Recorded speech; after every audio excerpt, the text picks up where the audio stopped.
محترم حضرات، بزرگوں، دینی اور ایمانی بھائیوں، اللہ رب العزت نے آسمان سے اپنی ہدایت زمین پر نازل کرنے کے لیے انبیاء علیہ السلام کا انتخاب فرمایا ہے، تاکہ اللہ جو رہنمائی دینا چاہتا ہے، جو انسانوں کی ہدایت کے لیے انسانوں کی رہبری کرنا چاہتا ہے، وہ اپنے نبیوں اور رسولوں کے ذریعے سے انسانوں کی کر سکے۔ چنانچہ ہر دور میں، ہر علاقے میں، ہر زمانے میں اللہ کے نبی آتے رہے ہیں اور لوگوں کی ہدایت کا سامان پہنچاتے رہے ہیں۔ اللہ کی طرف سے ان کو وحی کی جاتی ہے، غیب سے ان کو باتیں نازل کر کے دی جاتی ہیں، فرشتوں کے ذریعے سے، اور فرشتوں میں حضرت جبریل علیہ السلام کا انتخاب کر کے ان کے ذریعے سے اللہ وحی کو نازل فرماتا ہے نبیوں کے اوپر۔ یہ وحی آسمان سے زمین کے رشتے کے لیے، یہ وحی اللہ کی ہدایت کو انسانوں تک پہنچانے کے لیے، یہ وحی غیب کی آواز کو انسانوں تک لانے کے لیے ہے۔ حضرت آدم علیہ السلام جو سب سے پہلے انسان ہیں، ابو البشر ہیں، ان کو اللہ نے وحی فرمائی، نبی بنایا، قاصد اور رسول منتخب کیا اور زمین میں ان کو اتارا۔ ان کی اولاد میں آگے چل کر نبیوں کا سلسلہ چلتا رہا۔ پھر بڑے نبیوں میں حضرت نوح علیہ السلام نمودار ہوئے۔ انہوں نے قوم میں کام کیا اور لمبے عرصے تک لوگوں کی ہدایت کا فریضہ انجام دیتے رہے، دعوت کا فریضہ انجام دیتے رہے۔ ان کے بعد پھر قوم بگڑی تو دوبارہ نبیوں کا سلسلہ چلا۔ بطور خاص قرآن میں جن کا تذکرہ ہے ان میں حضرت ہود علیہ السلام اور ان کے بعد حضرت صالح علیہ السلام ہیں۔ یہ وہ بڑے نبی ہیں جن کا تذکرہ اس دور کے حوالے سے اللہ نے کیا ہے جو دور تاریخ سے پہلے کا سمجھا جاتا ہے، یا جو دور تاریخ کے بالکل آغاز کا کہا جا سکتا ہے۔ حضرت نوح علیہ السلام کا دور وہ دور ہے کہ جس کے بارے میں تاریخی طور پر ریکارڈ اس قدر محفوظ نہیں ہے جس طرح سے بعد کے دور میں تاریخی چیزوں کو محفوظ کرنے کا عمل شروع ہوا ہے۔ حضرت ہود علیہ السلام اور حضرت صالح علیہ السلام یہ بعد میں آنے والے نبی ہیں، اور ان کے علاقے بھی مکہ مکرمہ کے آس پاس ہیں۔ جن نبیوں کا تذکرہ قرآن پاک کے اندر آیا ہے، تقریباً 25 کے قریب نبی ہیں جن کا ذکر نام کے ساتھ قرآن پاک میں کیا گیا ہے، وہ سارے کے سارے جزیرۃ العرب اور اس کے آس پاس کے ہیں۔ وہ شام کے علاقے کے، جزیرۃ العرب کے اندر حجاز کا جو علاقہ ہے اس کے، اور پھر مصر کے علاقے کے ہیں۔ ان علاقوں میں جو نبی مبعوث ہوئے ہیں، جنہوں نے کام کیا ہے، ان کا تذکرہ قرآن پاک کے اندر ملتا ہے۔ حضرت ہود علیہ السلام اور حضرت صالح علیہ السلام یہ وہ ہیں جو جزیرۃ العرب کے اندر کے ہیں، اور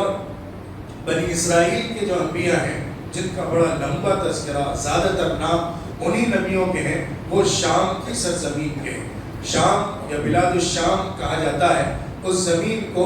جو آج کے سوریہ اور سیریا اور اردن اور جارڈن جس کو کہتے ہیں، لبنان اور فلسطین، ان سارے خطوں کو اپنے اندر لیے ہوئے تھا۔ اس کو شام کے لفظ سے تعبیر کیا جاتا تھا، بلاد الشام اس کو کہا جاتا تھا۔ اس خطے میں بے شمار انبیاء آئے ہیں، اور خاص طور پر بنی اسرائیل کے جو نبی ہیں وہ تمام تر اسی خطے میں مبعوث ہوئے ہیں، کیونکہ وہ قوم اسی علاقے میں آباد تھی۔ ہاں، حضرت موسیٰ علیہ السلام کی بعثت مصر کے اندر ہوئی ہے، کیونکہ بنی اسرائیل کی قوم ہجرت کر کے جب شام سے نکالی گئی تھی، یعنی فلسطین سے نکالی گئی تھی، تو انہوں نے پناہ مصر میں لی تھی۔ حضرت یوسف علیہ السلام کے دور سے مصر میں بنی اسرائیل زیادہ آباد رہے ہیں، اور ان کی نسل وہاں پر چلتی رہی۔ تو حضرت موسیٰ علیہ السلام مبعوث ہوئے مصر کے اندر، پھر ان کے بعد دوبارہ سے اس قوم کو فلسطین میں واپس لایا گیا، اور آخری نبی حضرت عیسیٰ علیہ السلام ان میں بنی اسرائیل میں فلسطین کی سرزمین میں مبعوث ہوئے۔ تو قرآن پاک میں ان تمام انبیاء کا تذکرہ ان کی دعوت کے ساتھ، ان کی قوم کے جو ان کے ساتھ بیہیویئر رہا ہے اس کے تذکرے کے ساتھ ہوا ہے، اور بنی اسرائیل کی پوری تاریخ کو، اس قوم کی پوری ہسٹری کو اللہ رب العزت نے واقعات کے ذریعے سے، ان کے جو موقف اور اسٹینڈس رہے تاریخ میں اس کے حوالے سے، انبیاء کی جو دعوت ان کے درمیان رہی ہے اس کا طریقہ کیا تھا، انداز کیا تھا، اسلوب کیسا تھا، اور خدائی نعمتوں کی بہاریں کیسے اس قوم کے اوپر آئی ہیں، ان تمام باتوں کا تذکرہ اللہ رب العزت نے بنی اسرائیل کے حوالے سے فرمایا ہے۔ تو انبیاء اللہ کی ہدایت کو پہنچانے کے لیے ہر وقت میں ہر قوم کے پاس آئے ہیں، لیکن ظاہر ہے قرآن پاک میں تمام نبیوں کا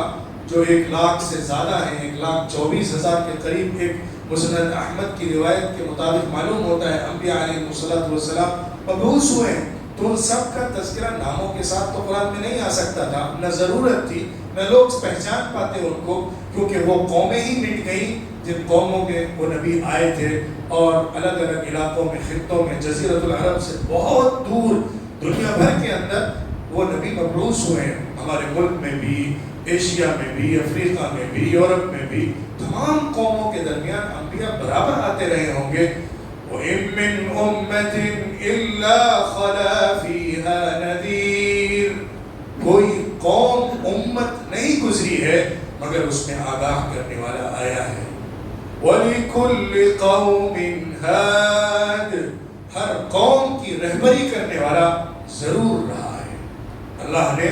ہر نبی کو اس کی قوم میں اس کی زبان دے کر بھیجا۔ اللہ فرماتا ہے سورہ ابراہیم کے اندر، ہم نے آپ سے پہلے جس نبی کو بھی بھیجا اس کو اس کی قوم کی زبان میں بھیجا، وہ اس قوم کی زبان میں دعوت کا کام کرتے تھے اور ان کی رہبری اور ہدایت کا فریضہ انجام دیتے تھے۔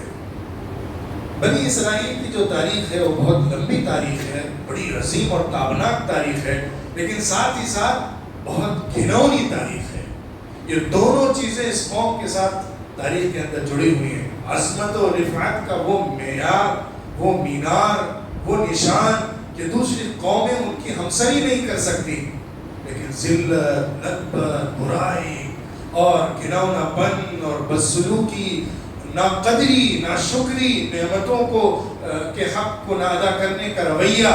یہ بھی اس قوم کا ایسا لازمہ رہا ہے کہ تاریخ کے ہر دور میں اس کی بدنما تصویر ہمیں نظر آتی ہے۔ ان دونوں چیزوں کا اللہ نے کوٹ کیا ہے،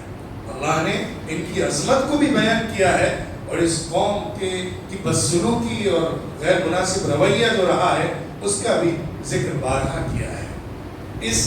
قوم کے نبیوں کا سلسلہ اللہ نے حضرت سیدنا عیسیٰ علیہ السلام پر مکمل فرمایا۔ میں انہی کے اوپر آج کی گفتگو کرنا چاہتا ہوں، کیونکہ آپ جانتے ہیں کہ دسمبر کا مہینہ اور کرسمس کا تہوار اور حضرت عیسیٰ علیہ السلام کو ماننے والی ایک بڑی قوم دنیا میں آباد ہے، اور ان کے حوالے سے بہت عقیدت اور محبت اور عظمت دل میں رکھتی ہے، اور ان کے بارے میں طرح طرح کے خیالات ان کے درمیان پائے جاتے ہیں، گرچہ ان میں آپس میں بھی بہت سارے بلیفز اور فیتھس کے اندر اختلاف موجود ہے، لیکن میں گفتگو میں ان کا انالیسس کرنے اور ان کے ایشوز کو یا ان کے موقف کو پیش کرنے سے زیادہ ہمارا جو موقف ہے، ہمارا جو رویہ ہے،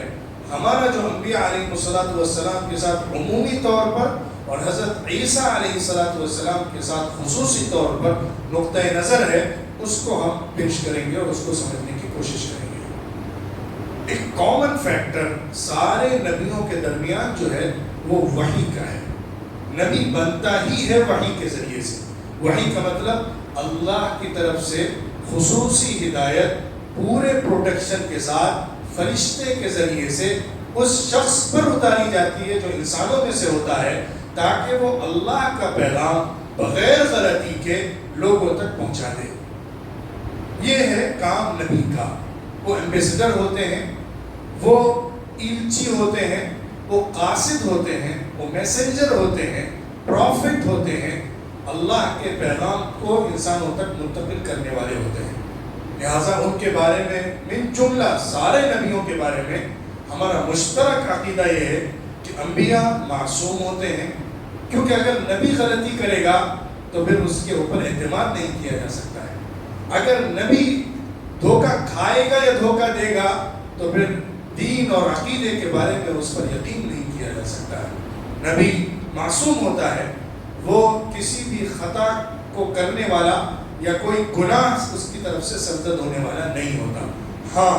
بشری غلطیاں ہو سکتی ہیں، انسانی غلطیاں ہو سکتی ہیں، یعنی بھول چوک کا ہو جانا، کوئی رائے اپنی طرف سے قائم کر لینا جو کہ اللہ کی طرف سے نہ قبول کی جائے اور اس کو بعد میں تنبیہ کر دی جائے، یہ باتیں ہو سکتی ہیں، نبیوں کی طرف سے بھی پیش آئی ہیں۔ اور سب سے آخری نبی، ہم سب کے پیغمبر، ساری انسانیت کے پیغمبر حضرت محمد مصطفیٰ صلی اللہ علیہ وسلم سے بھی سرزد ہوئی ہے۔ بھول چوک کا ہو جانا یہ ان کے انسان ہونے کی دلیل ہے۔ اگر یہ بھی نہ ہوتا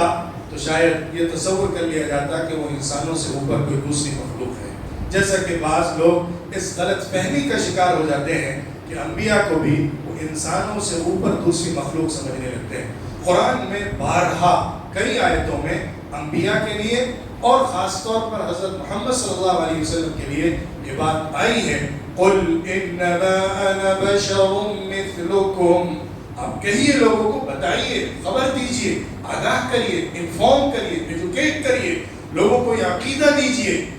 کہ میں تمہارے ہی جیسا ایک انسان ہوں، بشر ہوں، لیکن میں تم سے الگ ہوں۔ کس چیز میں؟ یوحا الی، میرے اوپر وحی نازل ہوتی ہے، مجھے عام انسانوں سے جو چیز الگ کرنے والی ہے وہ وحی ہے۔ وحی کیا ہے، کیسے آتی ہے، اس کو ہم نہیں سمجھ سکتے کیونکہ وہ غیب کا معاملہ ہے۔ اللہ رب العزت غیب سے اپنی چیزیں نازل کرتا ہے اور ہماری طاقت سے باہر کے سورسز کو استعمال کر کے اپنے پیغام کو انسانوں تک پہنچاتا ہے۔ تو انبیاء سارے کے سارے معصوم ہوتے ہیں، رہبر اور رہنما ہوتے ہیں، ہدایت کا فریضہ انجام دینے والے ہوتے ہیں۔ ہم میں سے ہر ایک مومن پر یہ فرض ہے کہ وہ سارے نبیوں پر حضرت آدم علیہ السلام سے لے کر حضرت محمد صلی اللہ علیہ وسلم تک، جن کا تذکرہ ناموں کے ساتھ قرآن میں آیا ہے اور جن کا تذکرہ بنا نام کے رسول کہہ کر آیا ہے، ان سب پر ایمان لائے، تبھی ہمارا ایمان بالرسول مکمل ہو سکتا ہے۔ وَرُسُلًا قَدْ قَصَصْنَا عَلَيْكَ مِن قَبْلُ وَرُسُلًا لَمْ نَقْصُصْهُمْ عَلَيْكَ، بہت سے رسول ہیں جن کا تذکرہ ہم نے قرآن میں سے پہلے آپ کے سامنے کیا ہے، اور کئی رسول، بے شمار رسول ایسے ہیں کہ جن کا تذکرہ ہم نے قرآن میں آپ سے نہیں کیا ہے، جن کا نام ہم نے نہیں لیا ہے، جن کا قصہ ہم نے نہیں سنایا ہے، لیکن وہ رسول تھے، اپنے اپنے زمانے میں آئے، اپنی اپنی قوم کے درمیان انہوں نے کام کیا۔ یہ بات سارے نبیوں کے درمیان مشترک ہے۔ اور ایک اور بات اضافی طور پر اس میں جوڑیے کہ ہر نبی جو بھی آیا ہے وہ اپنی قوم کا داعی بن کر آیا ہے۔ ہر نبی کو اس کی خود کی قوم کے درمیان بھیجا گیا ہے، جو وہ زبان بولنے والی اور وہ اس خطے میں رہنے والی یا اس نسل کے اندر آنے والی قوم تھی جس میں اس نبی کو بھیجا گیا تھا۔ چنانچہ جو بنی اسرائیل کی قوم ہے، ان میں جتنے نبی آئے ہیں وہ سب کے سب صرف بنی اسرائیل کے نبی تھے، وہ اس قوم کے نبی تھے، اس علاقے کے نبی تھے جہاں پہ وہ کام کر رہے تھے۔ قوم کے نبی ہونے کا مطلب یہ نہیں ہوتا کہ اپنی نسل سے باہر کسی کو دعوت نہیں دی جا سکتی۔ بنی اسرائیل کے جو نبی تھے ان کا مطلب یہ نہیں ہے کہ بنی اسرائیل نسل کے علاوہ جو لوگ اس خطے میں رہتے ہیں ان کو دعوت نہیں دی جا سکتی۔ ایسا ہوتا تو حضرت موسیٰ علیہ السلام قبطی لوگوں کو، مصر کے لوگوں کو دعوت نہیں دیتے، فرعون کے پاس دعوت دینے نہیں جاتے، وہ بنی اسرائیل میں سے نہیں تھا، لیکن انہوں نے فرعون کو دعوت دی، قبطیوں کو دعوت دی، مصر کے رہنے والوں کو دعوت دی۔ ان کی دعوت اپنے علاقے، اپنے خطے کے لیے تھی، لیکن بنیادی طور پر جو رسول ان کو اٹھایا گیا تھا، مبعوث کیا گیا تھا، وہ بنی اسرائیل قوم کے لیے کیا گیا تھا۔ اللہ رب العزت نے قرآن میں بنی اسرائیل کے جو انبیاء آئے ہیں ان کا جہاں تذکرہ کیا ہے، وہاں یہ بھی بیان کیا ہے کہ رسولا الی بنی اسرائیل، ان کو رسول بنایا گیا بنی اسرائیل کی طرف۔ آخری نبی حضرت محمد صلی اللہ علیہ وسلم کو جو اللہ نے مبعوث فرمایا، ان کی نبوت کو صرف ان کی قوم کے لیے محدود نہیں رکھا، ان کی نبوت کو ان کے علاقے تک محدود نہیں رکھا۔ اس کی دلیل قرآن میں بھی ہے اور اس کی دلیل کئی حدیثوں کے اندر بھی آئی ہے، اور تاریخی طور پر بھی اس کی گواہی ہمارے سامنے موجود ہے۔ اللہ نے قرآن پاک میں صاف اعلان کیا، قل یا ایھا الناس انی رسول اللہ الیکم جمیعا۔ اب اعلان کریے اور کہیے، اے لوگوں، او ہیومن کائنڈ، اے انسانوں، اے آدم کی اولاد، انسان اور بشر، سن لو، میں تم سب کی طرف رسول بنا کر بھیجا گیا۔ اور حضور اکرم صلی اللہ علیہ وسلم نے ایک حدیث میں بیان فرمایا کہ مجھ سے پہلے جتنے نبی آئے ہیں ان کو ان کی قوم کے لیے خاص نبی بنا کر بھیجا گیا ہے، اور اللہ نے مجھے تمام انسانوں کے لیے نبی بنایا ہے۔ میری نبوت سارے انسانوں کے لیے ہے، قیامت تک آنے والوں کے لیے۔ باقی جتنے نبی آئے ہیں ان کی نبوت ان کے وقت اور ان کے زمانے اور ان کی قوم اور علاقے کے ساتھ خاص تھی، اس سے باہر کی نہیں تھی، کیونکہ اللہ کو نبوت ختم کرنا تھا، لیکن نبوت کے اثر کو اور فائدے کو قیامت تک باقی رکھنا تھا۔ اس لیے اللہ نے ان کی نبوت کو زندہ و جاوید بنایا اور ان کے معجزے کی حفاظت کا خود وعدہ فرمایا، اور قیامت تک لوگوں کی ہدایت کے لیے قرآن پاک کا نسخہ عطا فرمایا جو پروٹیکٹڈ ہے، جو حضور کا زندہ معجزہ ہے اور قیامت تک باقی رہنے والا معجزہ ہے، اور اللہ کے وحی کو ہر دور، ہر زمانے میں، ہر علاقے میں، ہر قوم میں باقی رکھنے والا معجزہ ہے، تاکہ ہر قوم اس کی طرف رجوع کر کے ہدایت حاصل کر سکے اور ضلال اور گمراہی کے گھٹا ٹوپ اندھیروں سے نکل سکے۔